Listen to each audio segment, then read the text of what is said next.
Hey guys, Matthew here once again, and today I want to introduce you to basically my dumbest character I've probably ever made, and that is in terms of both clear speed and single target or boss killing ability, and it's not really any great ingenuity, genius sort of build creation on my behalf, it's just basically Poet's Pen, which let's just say is a little bit out of whack with the rest of the game, I'd say, and you can really see the strength of it throughout this video, I hope. So the character utilizes a pretty popular setup for the Poet's Pen, and that is Arc in one pen and Lightning Warp in the other pen, and you can see that with the reduced duration of the gems, both less duration and Swift Affliction, paired with the Helm Enchant of less Lightning Warp duration, you can have what is essentially an instant click Lightning Warp, almost right on par with the level of Diablo 2 teleport skill you used to have. We'd click and instantly you'd be teleporting.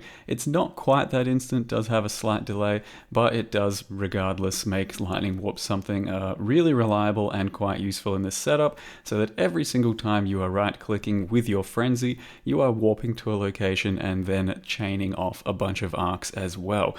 So that's what Poet's Pen does. You put a couple of spells in each pen, and every time you attack, in this case with Frenzy, you will cast both your spells at the same time. Now, I typically try and avoid doing Poet's Pen until much later in the league, or maybe even not at all during a league, because the economic impact it may have is not good for anyone, and especially this league, Poet's Pen has been very expensive thanks to needing them for some of the stronger delve and deep delving builds, but it doesn't really matter at this point. Figured I'd give a build like this a shot because we're pretty deep into the league and I haven't done a Arc Lightning Warp variant of this scale before. Now when we go for single target, we simply swap out one pen for another that has Ball Lightning, so then it becomes a pure Arc plus Ball Lightning character, and if you really don't like the playstyle of the Lightning Warp, then that's totally fine. You can just not Lightning Warp and instead run around with Arc and Ball Lightning full time and have a really strong Poet's Pen character there as well, which is probably the strongest Poet's Pen character I've made compared to my last few ones as well, and that's largely because Arc is in a really good place and Ball Lightning has always been notorious for some good single target. Pair it with the fact that Vile Stormcall now exists and I keep that in my 6-link chest slot, which means I have insane single target at the ready while doing the Arc and Lightning Warp setup. Don't have to strictly swap to another Poet's Pen for single target. Arc itself does some pretty respectable damage, and then Vile Stormcall in the chest is just insane damage, as you'll see in some clips a little bit later on. It takes out all of these tier 16s, guardians, all that sort of shit instantly, and I think it's probably the best way to utilize your chest slot, because previously I have done a cast on crit frenzy setup in my chest slots. That just seems to be wholly unnecessary here. Lightning Warp takes care of all your movement, Arc takes care of all of your damage, and then Vile Stormcall takes care of any of your single target problems, but you can of course swap in Ball Lightning and just play like that if you really want to. For the duration of the character. You don't necessarily have to have this sort of flicker strike playstyle, and as you can tell, just change up a Herald of Ice microtransaction, maybe a few of the transactions on your character, and it looks like a completely different thing, but the playstyle of this character has been simply joyful. It's taken me to level 94, and it's taken me just about 24 hours to do that. Level 94, every single map is an absolute breeze and takes 30 seconds to a minute, and on top of that, a lot of these Guardian runs and Uber Elder runs are deathless, and they have some of the dumbest damage I've seen from my characters ever before. So this is the power of Vile Stormcall. Sometimes you can see that Vile Stormcall doesn't even do anything or isn't even necessary, as you should see in the tier 16 Guardian, Elder Guardian sort of clips coming up in just a second. But if you can get a Vile Righteous Fire and a Vile Stormcall off, then nothing really stands in your way.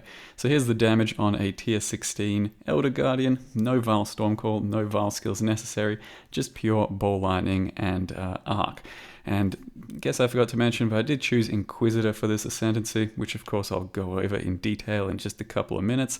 But yes, I chose Inquisitor for this one instead of the popular Elementalist, simply because I really kind of haven't played an Inquisitor for these Poet Pen type things, and I've done enough Elementalists this league, I figured it's time to mix it up, and Inquisitor does still seem like a very solid choice. I don't need to use an Impulsor in this character at all.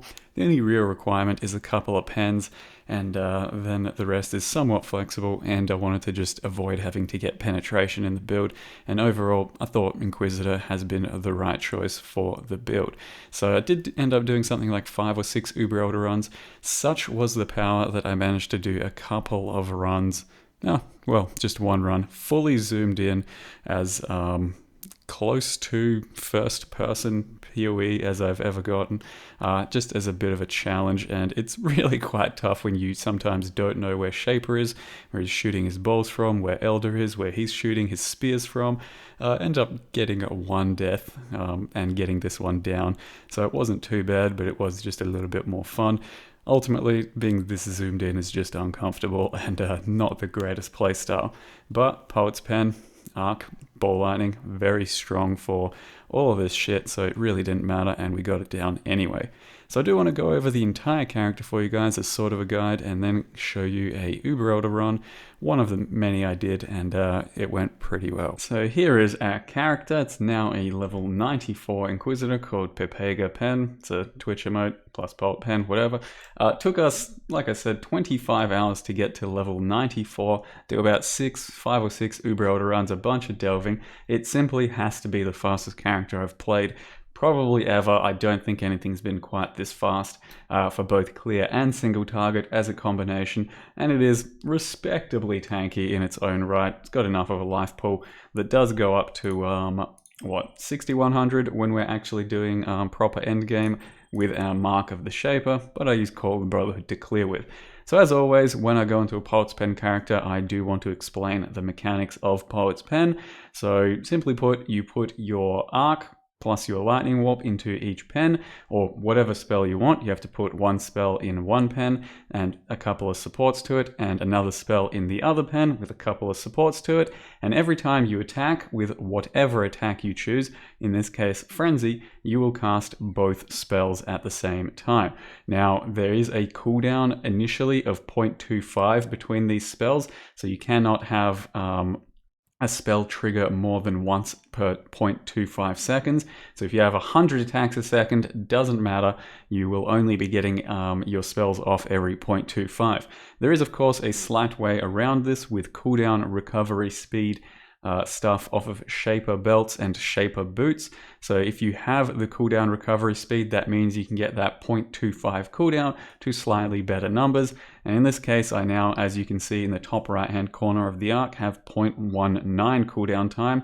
That is thanks to both of these things. It begins with 0.25, you put the belt on for 20%, goes down to 0.21, get another 15%, goes down to 0.19. And that means that my Frenzy can get up to the attack rate of about 0.20 to match up in line with my current cooldown of the Arc, so that I can get off about 5 attacks per second and 5 procs per second instead of the usual 4. Now this isn't really super important. If you can't get this gear, don't worry about it, especially on the boots. If you can just get a 20% on a belt, that's more than enough, because you can see 0.21, that is plenty compared to the 0.19 that you usually have to associate with a really crappy pair of boots. Nothing special about these at all. Belt's not even too hard to craft itself. I just chaos spam or fossil spam. Eventually you'll hit the tier 1 cooldown recovery speed there. Craft some life on if you can, and you're looking at just a bit of an enhancement, but not even necessary to do that. If you just can't get the attack speed up, just leave it as is. But you can see it ends up giving you a very crisp playstyle there, where you can just right click and get your instant Lightning Warp. If you take out the Lightning Warp, you can see exactly what's happening when I'm attacking with my Arc and Frenzy, shooting out a Frenzy and an Arc, sorry, from my Frenzy, and you can see the cooldown there every single time I shoot, though it's not currently overlapping. And if you really want to see the Ball Lightning as well, then you get to see both of those cooldowns going off over and over. Once you hit over the threshold, if you hit too much attack speed, so you're hitting, let's say, 0.15 frenzy attack while only having 0.19. This will sometimes stutter and have a slight extra cooldown because you're attacking too fast, and it's not a perfect synergy of attack speed there. But that's what we're rolling with, and like I said, currently for the clear speed you have Arc and then Lightning Warp. Arc is attached to critical strikes and controlled destruction. Lightning Warp is attached to less duration and swift affliction. And then I swap in Ellie Focus over crit strikes for Arc when I want to do some serious single target damage. Now the Helm Enchant does help quite a bit just to get your Lightning Warp to that instant level of satisfaction, but it's not particularly necessary and I won't be able to show it off to you because it takes too much dexterity. Okay, I'm back. Found a ring that's got some dexterity. Without the Helm Enchant, you can see Lightning Warp can get still pretty damn instant, and the playstyle shouldn't be bad or any worse than this at all. It's just simply put, once you get the reduced Lightning Warp duration enchant, it becomes just that little bit more instant and a bit more fluid. So I'd recommend, if you want to map a lot with this character, still try and get this enchant. If you're happy with what you're feeling otherwise, then grab a Ball Lightning enchant or an Arc enchant or some other shit. And like I said, you can very easily just run around and have a playstyle of Arc plus Ball Lightning. You'll do a lot more damage, your character will probably be more survivable, but it won't run around quite at the same potato speeds as mine does with the Lightning Warp shit. So that's the real nitty gritty stuff out of the way. Basically, that's the two requirements of the build, I'd say. 2 Poet's Pens. If you really want to min-max, you grab another 2 Poet's Pens in your offhand for on-demand weapon swap to just instantly have some better single target. And that will involve having a Ball Lightning, which you attach to Ellie Focus and Slower Proj, and then another Arc setup in your offhand. So you insta-swap into Ball Lightning plus Arc and do some extra single target that way. I've played around with just these pens and then swapping one in over the Lightning Warp when I want to do more single target, and I usually run Call of the Brotherhood on this character all the time up until I do my tier 16 Guardians and Uber Elder, when I swap in Mark of the Shaper, because Call of the Brotherhood helps a lot to cut your lightning damage into cold so that you can freeze, shatter, and have defensive capabilities there. Against bosses it doesn't matter and you just get a lot more damage with a Mark of the Shaper, considering our other ring is a Warlord's Mark on hit ring. So that's what you try and do, I think. Get Warlord's Mark on hit in one ring, run Call of Brotherhood, and then get Mark of the Shaper in whenever you want some serious damage. Aside from that, I did craft a chest, or using the same chest from my Magma Orb character that has a bit of spell crit. Spell crit will go a long way to getting your damage up because Arc has some pretty shit crit to begin with, only 5. Ball Lightning is, 5 as well. So having this spell crit is pretty valuable, I think, though you can obviously go things like Impulsor. It just seems entirely unnecessary because our clear is amazing even without Impulsor, and all that'll do is increase it to even dumber levels. Entirely up to you guys, but I decided that a spell crit chest that has a bit more life is slightly more worth it, and that's where we put our Vile Stormcoil. So you got Stormcoil attached to less duration, and we do that because it does reduce the duration of the Vile Stormcoil, how long it's there for, but it also increases the rate at which you attack with the ticks, so it's pretty worth doing. And then you get Conk Effect, Added Lightning, Controlled Destruction, and Crit Strikes. You do want it to have a lot of crit so that every time you place it, it's going to hit a crit. If it doesn't crit, it ends up looking kinda sad, and you're definitely not too happy with that. So usually when we go in for our single target, you pop your Vile Righteous Fire, make sure you have your Diamond Flask up, and then Vile Stormcoil, and that will kill everything. Other than that, I am of course running Orb of Storms attached to Crit Strikes, Power Charge on Crit, and Arcane Surge. So the playstyle is usually warping around and pressing R, which is my Orb of Storms, to get my Power Charges and my Arcane Surge up. And then I've also got Wrath Aura that gives me a bunch of damage just to my lightning spells, and then Herald of Ice that shatters things and does a bit of extra freeze ability for your clear. You then have Flame Dash, just in case you actually want to manually Flame Dash, especially when you're using Ball Lightning. And then we have faster attacks attached to Frenzy, so our trigger is just a simple 2-link, trying to get a bit of extra attack speed. I then also run Cast When Damage Taken Immortal Call, which helps against some of the tougher physical attacks out there. And that's about all there is to that. Not too much else to mention. As far as the gear is concerned, it's pretty straightforward. The dual sockets in this build are trying to get damage, crit multi, just basically that's it. Bunch of damage and a bunch of crit multi, because you don't have that much damage on the passive tree, especially since we're also using Poet's Pens. They don't add almost any damage except for the plus levels stuff. So crit multi and then flat damage are really quite valuable in this type of a setup, and that's what most of my jewels are going to have and look like. Some of these I crafted myself, some of these I bought, and then of course I do have a Watcher's Eye that gives 90 crit with Wrath, just to fill out my crit a little bit more. And for the final bit of the character, I'll show you the path of building. So we are rolling here with our entire path of building set up with the Call of Brotherhood at the moment. Put on Mark of the Shaper just for our maximum DPS. So that's the DPS of one Poet's Pen. With the arc, average hit of 180k. I think that's got to be like 80k more than all my previous arc sort of examples from Mjolnir and Poet's Pen have had in the past. So it's very high damage indeed. And then if you pick up a Vile Stormcall, you have quite a stupid amount of damage, average of 176,000 per hit. And then if you grab Ball Lightning, which I don't currently have anywhere except for there, not actually in the setup itself, you just have to manually input it because I'm not wearing an extra one. You chuck on Early Focus there and also Slow Proj, and we're hitting at 41k, but who the fuck knows what that means because it ticks a lot more often by itself, and that really doesn't indicate actual Ball Lightning damage, so it's going to be hard to ever check that out. But Vile Stormcall, that's our damage, and Arc, that's our damage if you want to compare to me when you're making this sort of character. Otherwise, in-game, we're looking at 29k average and 65k average on Vile Stormcall. The entire character, of course, will be up in the thread to show off the gear, and of course in Path of Building if you want to check it out. When you level this thing, if you can grab Poet's Pens at level 12 as soon as possible, that is going to make it very smooth. You just simply go through there, grab that, go into the Witch area, and then go straight into the Shadow area. Fill out your crit as soon as possible, start getting your life whenever you think you need it. If you level with Arc and let's say, I think, what did I use? Arc plus Ice Nova for a lot of the leveling experience, it's pretty damn smooth. Arc plus anything with Poet's Pen is going to be insane for leveling, but if you don't have Poet's Pens and you want to ramp into this thing eventually, you can simply play this as self-cast and just roll Ball Lightning or Arc self-cast for as long as you need to, up to like level 80, and then eventually pick up your Poet's Pens and become a real build, then that's fine too if you want to do something like a starter for the league with this type of character. Though bear in mind, until you have Poet's Pens, it'll probably be somewhat of an average character. Make sure you get Vile Stormcall though, because that's going to be a lot of your single target in this type of a build.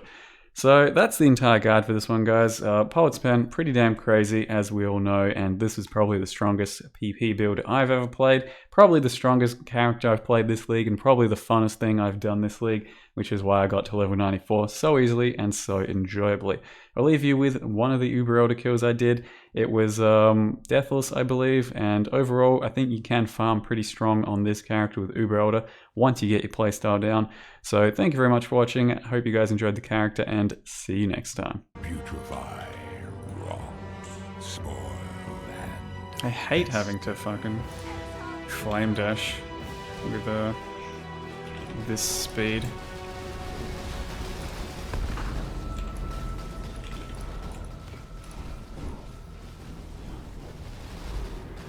It's really quite slow.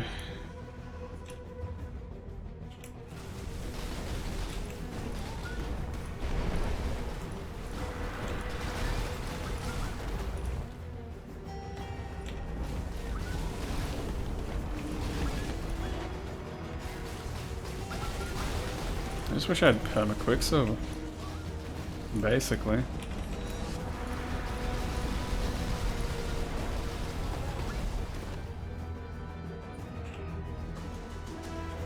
Hit him with a Vile Stormcall. I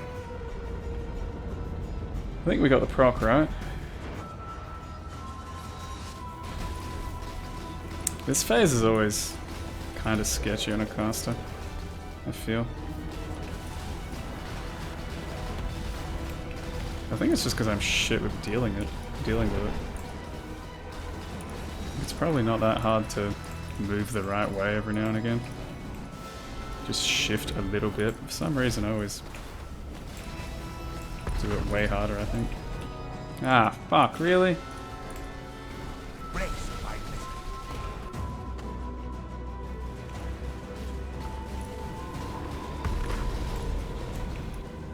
No.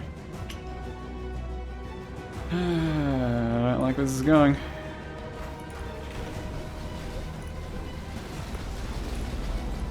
Oh no, slaps.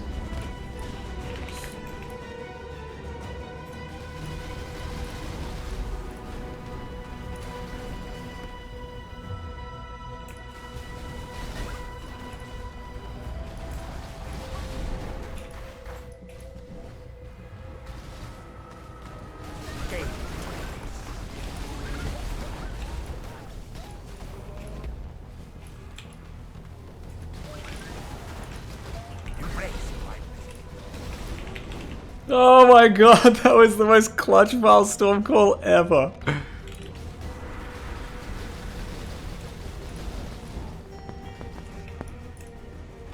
You don't even know, chat, how clutch that was.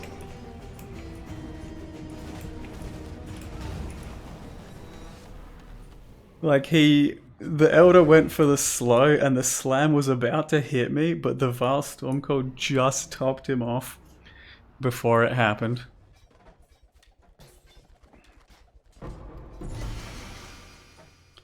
That's pretty clutch, man. That definitely could have gone south. Is that good? An 86 Elder Bow. People care about that stuff, don't they? Thickets.